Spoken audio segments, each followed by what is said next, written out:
બોટાદ જિલ્લા વહીવટી વિભાગ દ્વારા જિલ્લાના ગઢડા શહેરના અલગ અલગ વિસ્તારોમાં ઈ-કેવાયસી કેમ્પનું આયોજન કરાયું।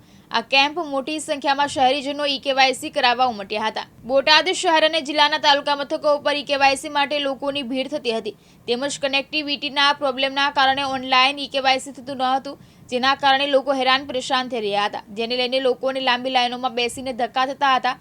જેથી બોટાદ વહીવટી તંત્ર દ્વારા વૈકલ્પિક વ્યવસ્થાના ભાગરૂપે જિલ્લાના તાલુકા મથકો અને ગ્રામ્ય વિસ્તારોમાં ઈ-કેવાયસી માટે કેમ્પનું આયોજન કરાયું છે, જેના ભાગરૂપે ગઢડા શહેરમાં ઈ-કેવાયસી કેમ્પ યોજાયો।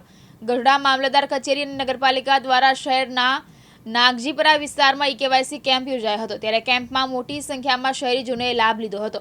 તો એક જગ્યાએ કેમ્પ કરીએ એટલે લોકોને સરળતાથી કેવાયસી થઈ જાય, જે કાંઈ પ્રશ્ન આવતા હોય એનું સ્થળ ઉપર જ સોલ્યુશન થાય અને લોકોને લાંબી લાઈનોમાં રહેવું ન પડે અને લોકોમાં જાગૃતિ પણ આવે કે આ કેવાયસી કેમ્પનું આયોજન અહીંયા કર્યું છે, આનાથી સરકારની બધી યોજનામાં આપણને લાભ મળશે।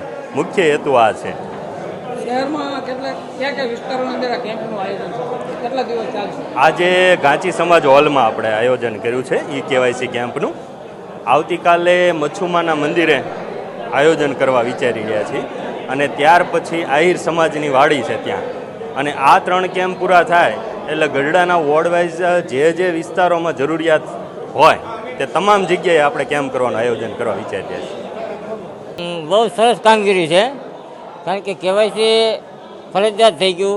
14 યોજનાઓ સાથે આ કેવાયસી સંલગ્ન છે, ત્યારે વિસ્તાર વાઇઝ જે આ કેમ્પ થઈ રહ્યા છે, નગરપાલિકા દ્વારા, મામલતદારશ્રી દ્વારા, સમગ્ર સામાજિક બધા જે આગેવાનો છે દ્વારા જે આ જ્ઞાતિ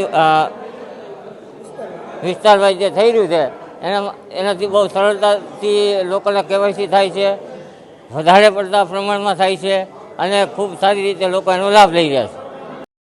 પોથાભાઈ શેખલિયા, દિવ્યાંગ ન્યૂઝ, ગઢડા, બોટાદ।